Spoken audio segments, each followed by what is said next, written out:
Hello friends, आप सभी को नवरात्रि के पर्व की बहुत बहुत शुभकामनाएं। आज हम दुर्गा सप्तशती के 5वें अध्याय का श्रवण व वर्णन करेंगे। आइए मिलकर करते हैं। नवरात्रि का 5वां अध्याय, देवताओं द्वारा देवी की स्तुति।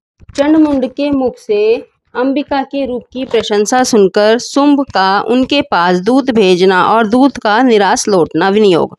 ओम इस उत्तर चरित्र के रुद्र ऋषि हैं, महासरस्वती देवता हैं, अनुष्टुप छंद हैं, भीमा शक्ति हैं, भ्रामरी बीज हैं, सूर्य तत्व हैं और सामवेद स्वरूप हैं। महासरस्वती की प्रसन्नता के लिए उत्तर चरित्र के पाठ में इसका विनियोग किया जाता है। ध्यान। जो अपने कर कमलों में घंटा, शूल, हल, शंख, मूसल, चक्र, धनुष और बाण धारण करती हैं। शरद ऋतु के शोभा संपन्न चंद्रमा के समान जिनकी मनोहर कांति हैं, जो तीनों लोगों की आधारभूता और शुंभ आदि दैत्यों का नाश करने वाली हैं, तथा गौरी के शरीर में से जिनका प्राकट्य हुआ है, उन माँ सरस्वती देवी का मैं निरंतर भजन करती हूँ। ऋषि कहते हैं, पूर्व काल में शुंभ और निशुंभ नामक असुरों ने अपने बल के घमंड में आकर सचीपति इंद्र के हाथ से तीनों लोकों का राज्य और यज्ञभाग छीन लिए।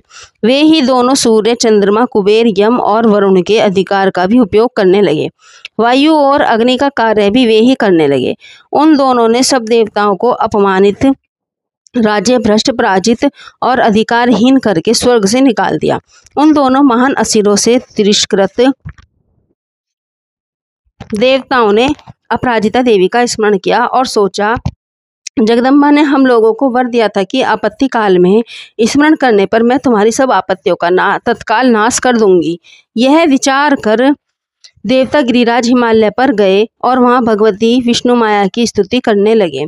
देवता बोले, देवी को नमस्कार है, महादेवी शिवा को सर्वदा नमस्कार है, प्रकृति एवं भद्रा को प्रणाम है, हम लोग नियम पूर्वक जगदम्बा को नमस्कार करते हैं, रुद्रा को नमस्कार है, नित्य गौरी और धात्री को बारंबार नमस्कार है, ज्योत्स्नामयी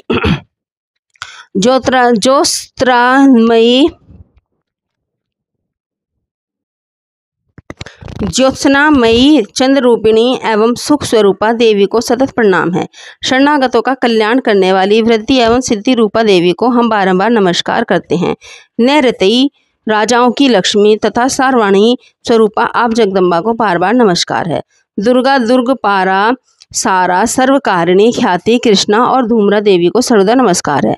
अत्यंत सौम्य तथा अत्यंत रौद्र रूपा देवी को हम नमस्कार करते हैं, उन्हें हमारा बारंबार प्रणाम है। जगत की आधारभूता कृति देवी को बारंबार नमस्कार है। जो देवी सब प्राणियों में विष्णु माया के नाम से कही जाती हैं, उनको नमस्कार, उनको नमस्कार, उनको बारंबार नमस्कार है। जो देवी सब प्राणियों में चेतना कहलाती हैं, उनको नमस्कार, उनको नमस्कार, उनको बारंबार नमस्कार है। जो देवी सब प्राणियों में बुद्धि रूप से स्थित हैं, उनको नमस्कार, उनको नमस्कार, उनको बारंबार नमस्कार है। जो देवी सब प्राणियों में निद्र रूप में स्थित हैं, उनको नमस्कार, उनको नमस्कार, उनको बारंबार नमस्कार है। जो देवी सब प्राणियों में सुधा रूप में स्थित हैं, उनको नमस्कार, उनको नमस्कार, उनको बारंबार नमस्कार है। जो देवी सब प्राणियों में छाया रूप से स्थित हैं, उनको नमस्कार, उनको नमस्कार, उनको बारंबार नमस्कार है। जो देवी सब प्राणियों में शक्ति रूप से स्थित है, उनको नमस्कार, उनको नमस्कार, उनको बारंबार नमस्कार है। जो देवी सब प्राणियों में तृष्णा रूप से स्थित है, उनको नमस्कार, उनको नमस्कार, उनको बारंबार नमस्कार है। जो देवी सब प्राणियों में शांति रूप से स्थित हैं, उनको नमस्कार, उनको नमस्कार, उनको बारंबार नमस्कार। जो देवी सब प्राणियों में जाति रूप से स्थित हैं, उनको नमस्कार, उनको नमस्कार, उनको बारंबार नमस्कार है। जो देवी सब प्राणियों में लज्जा रूप से स्थित हैं, उनको नमस्कार, उनको नमस्कार, उनको बारंबार नमस्कार है। जो देवी सब प्राणियों में शांति रूप से स्थित है, उनको नमस्कार, उनको नमस्कार, उनको बारंबार नमस्कार है। जो देवी सब प्राणियों में श्रद्धा रूप से स्थित है, उनको नमस्कार, उनको नमस्कार, उनको बारंबार नमस्कार है। जो देवी सब प्राणियों में कांति रूप से स्थित है, उनको नमस्कार, उनको नमस्कार, उनको बारंबार नमस्कार है।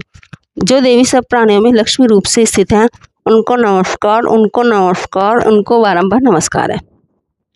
जो देवी सब प्राणियों में वृत्ति रूप से स्थित है, उनको नमस्कार, उनको नमस्कार, उनको बारंबार नमस्कार है। जो देवी सब प्राणियों में स्मृति रूप से स्थित है, उनको नमस्कार, उनको नमस्कार, उनको बारंबार नमस्कार। जो देवी सब प्राणियों में दया रूप से स्थित है, उनको नमस्कार, उनको नमस्कार, उनको बारंबार नमस्कार है। जो देवी सब प्राणियों में तुष्टि रूप से स्थित है, उनको नमस्कार, उनको नमस्कार, उनको बारंबार नमस्कार है। जो देवी सब प्राणियों में माता रूप से स्थित है, उनको नमस्कार, उनको नमस्कार, उनको बारंबार नमस्कार है। जो देवी सब प्राणियों में भ्रांति रूप से स्थित है, उनको नमस्कार, उनको नमस्कार, उनको बारंबार नमस्कार है।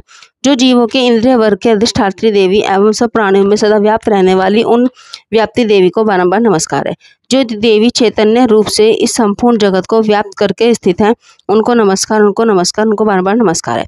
पूर्व काल में अपने अभिष्ट की प्राप्ति होने से देवताओं ने जिनकी स्तुति की तथा देवराज इंद्र ने बहुत दिनों तक जिनका सेवन किया, वह कल्याण की साधन भूता ईश्वरी हमारा कल्याण और मंगल करें तथा सारी आपत्तियों का नाश कर डालें। उद्दंड दैत्यों से सताए हुए हम सभी देवता जिन परमेश्वरी को इस समय नमस्कार करते हैं तथा जो भक्ति से विनम्र पुरुषों द्वारा स्मरण की जाने पर तत्काल ही संपूर्ण विपत्तियों का नाश कर देती हैं, वे जगदम्बा हमारा संकट दूर करें।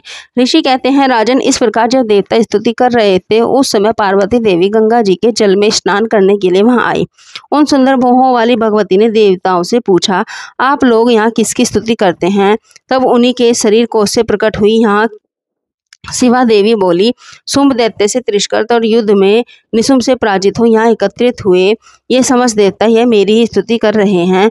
पार्वती जी के शरीर कोश से अंबिका का प्रादुर्भाव हुआ था, इसलिए वे समस्त लोकों में कौशिकी कही जाती हैं।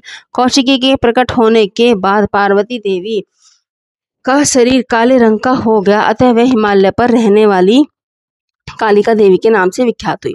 तदंतर शुंभ निशुंभ के भृत्य चंद्रमुंड वहां आए और उन्होंने परम मनोहर रूप धारण करने वाली अंबिका देवी को देखा। फिर वे शुंभ के पास जाकर बोले, महाराज, एक अत्यंत मनोहर स्त्री है जो अपनी दिव्य कांति से हिमालय को प्रकाशित कर रही है।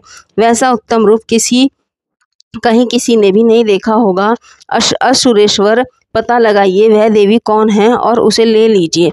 स्त्रियों में तो वह रतन है, उसका प्रत्येक अंग बहुत ही सुंदर है तथा वह अपने श्री अंगों की प्रभा से संपूर्ण दिशाओं में प्रकाश फैला रही है।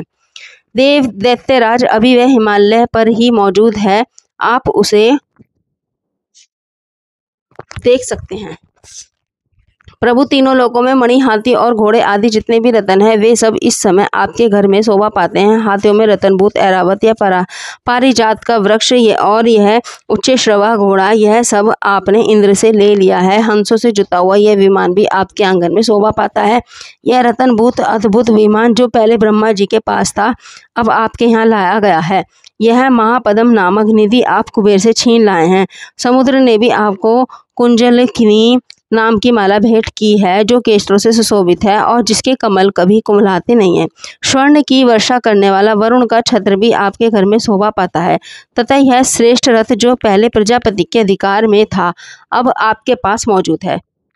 दैत्येश्वर, मृत्यु की उत्क्रांतिदा नाम वाली शक्ति भी आपने छीन ली है तथा वरुण का पाश और समुद्र में होने वाले सब प्रकार के रतन आपके भाई निशुंभ के अधिकार में है।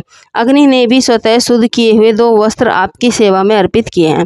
दैत्यराज, इस प्रकार सभी रतन आपने एकत्र कर लिए हैं। फिर यह स्त्रियों में रतन रूप कल्याणमयी देवी है, इसे आप क्यों नहीं अपने अधिकार में कर लेते? ऋषि कहते हैं, चंडमुंड का यह वचन सुनकर शुंभ ने महादैत्य सुग्रीव को दूत बनाकर देवी के पास भेजा और कहा, तुम मेरी आज्ञा से उसके सामने ये बातें कहना और ऐसा उपाय करना जिससे प्रसन्न होकर वह शीघ्र ही यहाँ आ जाए। वह दूत पर्वत के अत्यंत रमणीय प्रदेश में जहाँ देवी मौजूद थी गया और मधुर वाणी में कोमल वचन बोला। दूत बोला, देवी, दैत्यराज शुंभ इस समय तीनों लोकों के परमेश्वर हैं। मैं उन्हीं का भेजा हुआ दूत हूँ और यहाँ तुम्हारे ही पास आया हूँ। उनकी आज्ञा सदा सब देवता एक स्वर से मानते हैं, कोई उनका उल्लंघन नहीं कर सकता। वे संपूर्ण देवताओं को परास्त कर चुके हैं। उन्होंने तुम्हारे लिए जो संदेश दिया है उसे सुनो। संपूर्ण त्रिलोकी मेरे अधिकार में है, देवता भी मेरी आज्ञा के अधीन चलते हैं। संपूर्ण यज्ञों के भागों को मैं पृथक पृथक भोगता हूँ। तीनों लोकों में जितने श्रेष्ठ रतन है वे सब मेरे अधिकार में है। देवराज इंद्र का वाहन ऐरावत है जो हाथियों के रतन के समान है, मैंने छीन लिया है। क्षीर सागर का मंथन करने से जो अश्व रतन उच्च श्रवा प्रकट हुआ था उसे देवताओं ने मेरे पैरों पर पड़कर समर्पित किया है।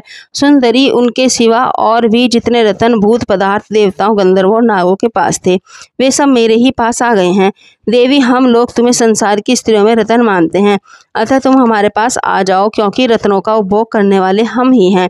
चंचल कटाक्षों वाली सुंदरी, तुम मेरी या मेरे भाई महापराक्रमी निशुंभ की सेवा में आ जाओ क्योंकि तुम रतन स्वरूपा हो। मेरा वरण करने से तुम्हें तुलना रहित महान ऐश्वर्य की प्राप्ति होगी। अपनी बुद्धि से यह विचार कर तुम मेरी पत्नी बन जाओ। ऋषि कहते हैं, दूत के योग कहने पर कल्याणमयी भगवती दुर्गा देवी जो इस जगत को धारण करती हैं, मन ही मन गंभीर भाव से मुस्कुराई और इस प्रकार बोली। देवी ने कहा, दूत तुमने सत्य कहा है, इसमें तनिक भी मिथ्या नहीं है। शुंभ तीनों लोगों का स्वामी है और निशुंभ भी उसी के समान पराक्रमी है, किंतु इस विषय में मैंने जो प्रतिज्ञा कर ली है उसे मिथ्या कैसे करूं। मैंने अपनी अल्प बुद्धि के कारण पहले से जो प्रतिज्ञा कर रखी है उसे सुनो। जो मुझे संग्राम में जीत लेगा, जो मेरे अभिमान को चूर्ण कर देगा और जो संसार में जो मेरे समान बलवान होगा, वही मेरा स्वामी होगा। इसलिए शुंभ अथवा महादैत्य निशुंभ स्वयं ही यहाँ पधारें और मुझे जीतकर शीघ्र ही मेरा पानी ग्रहण कर लें। इसमें विलंब की क्या आवश्यकता है। दूत बोला, देवी तुम घमंड से में भरी हो, मेरे सामने ऐसी बातें ना करो। तीनों लोकों में कौन ऐसा पुरुष है जो शुंभ निशुंभ के समान सामने खड़ा हो सके। देवी, अन्य दैत्यों के सामने भी सारे देवता युद्ध में नहीं ठहर सकते, फिर तुम अकेली स्त्री होकर कैसे ठहर सकती हो। जिन शुंभ आदि दैत्यों के सामने इंद्र आदि सब देवता भी युद्ध में खड़े नहीं हुए, उनके सामने तुम स्त्री होकर कैसे जाओगी। इसलिए तुम मेरे ही कहने से शुंभ निशुंभ के पास चलो। ऐसा करने से तुम्हारे गौरव की रक्षा होगी, अन्यथा जब वे केस पकड़कर घसीटेंगे तब तुम्हें अपनी प्रतिष्ठा खोकर जाना पड़ेगा। देवी ने कहा, तुम्हारा कहना ठीक है, शुंभ बलवान है, निशुंभ भी बड़े पराक्रमी है, किंतु क्या करूं। मैंने पहले बिना सोचे समझे प्रतिज्ञा